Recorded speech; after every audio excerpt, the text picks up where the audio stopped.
আমার ভাইকে জিজ্ঞেস করছিলাম, আপনাদের সেই মহাসমাবেশে সরকার অনুমোদন দিয়েছেন, সুন্দরভাবে স্টেজ সাজিয়েছেন, আপনাদেরকে একবার শুধু হুশ আর খুঁজে পাওয়া যায় দেখি হুশ দেখি না আপনাদেরকে। আমরা সেখানে ময়দানে ছিলাম, লঞ্চ ধরে আমরা ঢাকা গিয়েছি, লঞ্চ থেকে টার্মিনাল থেকে নেমে দেখি যে কিছু ভাইদেরকে অ্যারেস্ট করতেছে, তার মধ্যে ঝুঁকি নিয়ে রিস্ক নিয়ে আমরা আমাদের দায়িত্বশীলের আনুগত্য রক্ষার্থে আমরা সেই সমাবেশ সফল করে আসছি ইনশাআল্লাহ। তাহলে গোপনে 16 বছর আমরা ছিলাম বলাই না, আপনারা দেখেছেন আমরা বিভিন্ন জায়গায় মিছিল করেছি। এই মিছিল করার কারণে অনেক ভাই রাত ঘুমাইতে পারিনি, আর তাদেরকে তো কোনোদিন দেখিনি একটা পুশ করতে, কি বলেন ঠিক কিনা ভাই? আজকে শহীদ হয়েছেন প্রথম আবু সাইদ, এই কোন জায়গার প্রোডাক্ট জানেন?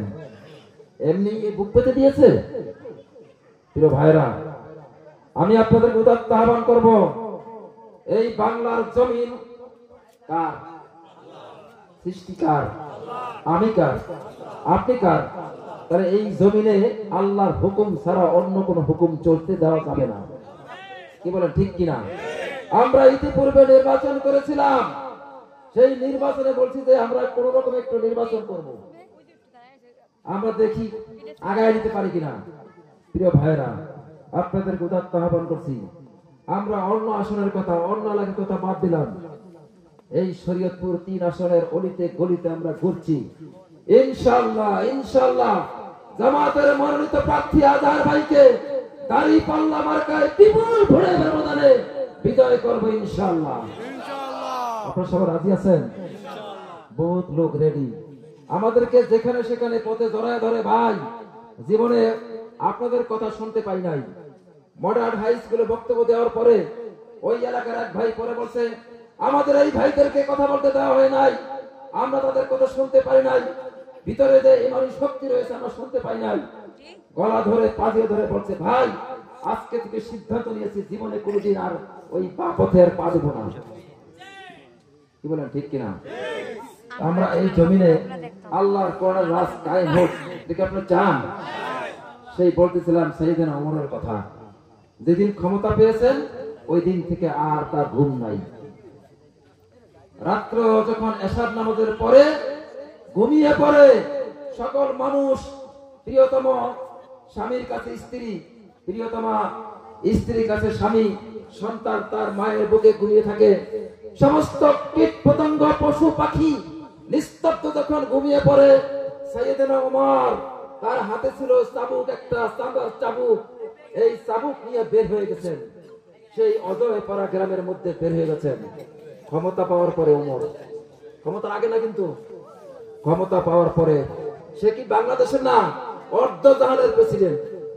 যা দেখেন বেরোইতে ঘুরতে ঘুরতে দেখেন সেই অজয় পাড়া গ্রামের মধ্যে দূর থেকে টিম টিম টিম টিম করে আলো জ্বলতেছে একটা তাঁবুর মধ্যে, এবং চতুর্পাশ থেকে সিরা আলো বের হচ্ছে। ওমর আস্তে আস্তে আস্তে আস্তে আগাইতেছে, আগানোর পরে দেখতেছে সেখান থেকে চিৎকার, দুইটা সন্তানের চিৎকার কান্নার আওয়াজ পাওয়া যাচ্ছে। আগায় দেখলেন যে ঠিকই উপর হয়ে শুয়ে আছেন পাথর বুকের নিচে নিয়ে, সেখান থেকে উনি বের হয়ে চলে আসলেন। এবার এসে গুদাম করে এসে বললেন, এই গুদামের চাবি কার কাছে? গুদামের মালিক কই, আসো আমার কাছে, এই তালা খোলো, এখান থেকে আমাকে, আমার দিকে তাকান, খেয়াল করেন আমার দিকে, ওদিকে না। প্রিয় ভাইরা, আমাকে বলছেন যে গুদাম থেকে আটার বস্তা বের করো আর পাকা খেজুর বের করো, এই বস্তা ভরে আমার মাথায় উঠে দাও। তার যারা চাকর ছিল তারা বলতেছে, হুজুর স্যার আপনি কি বলতেছেন, আমাদের তো মনে হয় চাকরি থাকবে না, আপনি কোথায় যাবেন? বস্তা মাথায় নিয়ে আমরা যাব, আপনার পিছনে পিছনে হাঁটবো। সাইয়েদনা ওমর বলছিলেন, না, অর্ধ জাহানের প্রেসিডেন্ট আমি না, অর্ধ জাহানের চাকর, অর্ধ জাহানের খাদেম আমি, সুতরাং এই বস্তা তোমাদের মাথায় নেওয়া লাগবে না, এই বস্তা আমি নেব। সুবহানাল্লাহ বলেন। বস্তা মাথায় করে নিয়ে সেই তাঁবুর কাছে যাইয়া বলছে, মা দরজা একটু খোলেন। ভিতর থেকে মা আওয়াজ করে বলছে, আমাকে মা বলে ডাকবেন না, আমি মায়ের মর্যাদা রাখতে পারি নাই। আমার সন্তানরা আজকে বলছে অমুসলিম দেশের থেকে মুসলমানের দেশে আসছি, মুসলমানের দেশে নাকি কেউ না খেয়ে মরে না। ওই মা দিন ফুরিয়ে গেল, সন্ধ্যা হয়ে গেল, গভীর রাত হইল, মুসলমানের দেশে তো কেউ আমাদেরকে ফিরে তাকাইল না। মা বলতেছে আপনি আমাকে মা বলবেন না। ওমর বলছে মা দরজাটা খোলেন। মা বলে আমাকে লজ্জা দিবেন না, মায়ের হক আমি পালন করতে পারি না। বলছে খোলেন, দরজা খোলেন। খুলে বলতেছে আপনি কোথা থেকে আসলেন? শুনলাম নাকি এই অর্ধজাহানের প্রেসিডেন্ট ওমর। কিসের ওমর? আপনি যদি ওমর হইতেন তাহলে সে ভালো হতো। এখন সে তার ওমর পরিচয় দেয় না। সেখানে দেখে যে আগুন চুলা, বাচ্চাদেরকে ফাঁকিবাজি করে কিছু পাথর দিয়ে পানি দিয়ে গরম করে গড়গড় করতেছে, আগুন নিভে গিয়েছে। দেখলাম সেখানে ওমর নিজে আগুন ফু দিয়া আগুন জ্বালাইয়া রুটি বানায়, বাচ্চাদেরকে খাওয়াইলো। বলছে মা আপনি খান। বলছে বাবা আপনার পরিচয় কিছু পরিচয় দিয়ে দেন। খাবেন, আগামীকাল মদিনার অমক শহরে আসবেন, আসার পরে আপনার যা প্রয়োজন সার্বক্ষণিক আপনাকে দেওয়া হবে। আপনার পরিচয় না, আপনার পরিচয় আপনি ওখানে পাবেন। মদিনায় গিয়ে দেখলেন সাহাবীদেরকে সেখানে বসে আছে, জিজ্ঞেস করলেন একটা লোক গতকাল জিজ্ঞেছিল এই অর্ধজাহানের প্রেসিডেন্ট নাকি ওমর, সে কোথায়? বলতে তারে খুঁজতেছেন। বলতেছে ও ওই যে দেখেন কানায় মাঝখানে সে কুমড়ি খেয়ে বসে আছে। কয় বলেন কি? গতকাল রাত্রে এই লোক আমার বাসায় মাথায় করে আটা, মাথায় করে খেজুর নিয়ে নিজে রান্না করে পাকাইয়া আমার বাচ্চারা খাওয়াইছে, আমারে খাওয়াইছে। কি বলেন? আমি ওই তার কাছে গিয়ে বলতেছে ভাই আমি তো কত গালাগালি করছি, আপনি ওমর? সুবহানাল্লাহ বলেন। প্রিয় ভাইরা, আমাদের দুইজন মন্ত্রী ছিল না? ছিল, মনে আছে?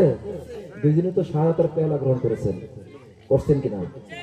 তাদের আমলের পরের তত্ত্বাবধায়ক সরকার আমলে এসেছিল চিরুনি অভিযান দিয়ে, সারাশি অভিযান দিয়ে একটা বালি পরিমাণ কি পায় নাই, দুর্নীতির কোনো লেশ পায় নাই। কি বলে ঠিক কিনা? কিন্তু বলবেন শহীদ করেছে অনাহিত। প্রিয় ভাইরা, আমাদের অসংখ্য ভাইরা কারাবরণ করেছে। আপনারা গত কয়েকদিন আগে শুনেছেন আমির হামজা ভাই বলছে এমন কোন অঙ্গ নাই যেখানে রিমান্ডে নিয়ে আমাকে অত্যাচার করা হয় নাই। বলছে আমার কি অপরাধ ছিল? আমরা আজকে এই বাংলার জমিনে কোরআনের রাজ কায়েম করব, কালেমার পতাকা উড়াবো। যারা ভোট ডাকাতি করতে চাইবো, ভোটের বাক্স ছিনতাই করতে চাইবো, আমরা রুখে দাঁড়াবো। পারবো ইনশাল্লাহ? কি পারবেন? বুক পেতে দিবেন কারা কারা? একটু হাতে করে দেখেন তো। নারায়ে তাকবীর। আল্লাহ তুমি এই বান্দাদেরকে কবুল করো। আমিন। তারা বুক পেতে দিবে, পিঠ পেতে দিবে না। আল্লাহ সুবহানাহু ওয়া তাআলা আমাদের সকলকে এই কাফিলায় শরীক হয়ে এবার বিজয়ের পতাকা না, জামাত ইসলামের বিজয় না, আমার বিজয় না, ডাক্তার শফিকুর রহমানের বিজয় না, আমাদের আজহার ভাইয়ের বিজয় না, আমরা ইসলামের বিজয়ের পতাকা উত্তোলন করে এই জমিন থেকে যেতে চাই ইনশাআল্লাহ। রাজি আছেন? জীবন ভর জামাত ইসলামকে ভোট দেয় নাই, অন্য জায়গায় সমর্থন করেছে। ওই দিন বিশ্বাস করেন এক মুরব্বী মনে করে পায়ে ধরে নাই। আমি যে মুরব্বী দাঁড়ান, বাবা আল্লাহর কাছে তওবা করছি, আমি অন্তত কম পক্ষে একটা দাড়ি পাল্লায় ভোট দিয়ে যেন আল্লাহ আমি মৃত্যু দেয়। বুঝে ফেলছে, আল্লাহ হেদায়েত দান করুক, আমাদের সকলকে বুঝার তৌফিক দান করুক। আমরা ইনশাআল্লাহ একজন না, আজকে থেকে সিদ্ধান্ত নিব প্রতিদিন সকালে বিকালে রাত্রে পথে ঘাটে অলিতে গলিতে যখন যেভাবে থাকবো সেখানেই আমরা ভোট চাইবো। কিসের? এখন এক কথা, কি বলেন? এক কথা দাঁড়িয়ে পাল্লায় ভোট দিবি। জোর করে না কিন্তু, আমরা জোর করবো। এক কথার এক দাবি, দাঁড়িয়ে পাল্লায় কি? এখন শুধু আমাদের এই মুখে স্লোগান, 5 ওয়াক্ত নামাজ পড়ে আর শুধু এই স্লোগান দিব। পারবো ইনশাআল্লাহ? আল্লাহ সুবহানাহু ওয়া তাআলা আমাদেরকে এই কাফেলায় শরীক হয়ে এই কালেমার পতাকা বিজয় অর্জনের পিছনে যতদিন পর্যন্ত উদ্দিন না হব আমরা এর পিছনে লেগে থাকবো। আল্লাহ আমাদের সকলকে সেই তৌফিক দান করুক। আমিন। আসসালামু আলাইকুম ওয়া রাহমাতুল্লাহি ওয়া বারাকাতুহু।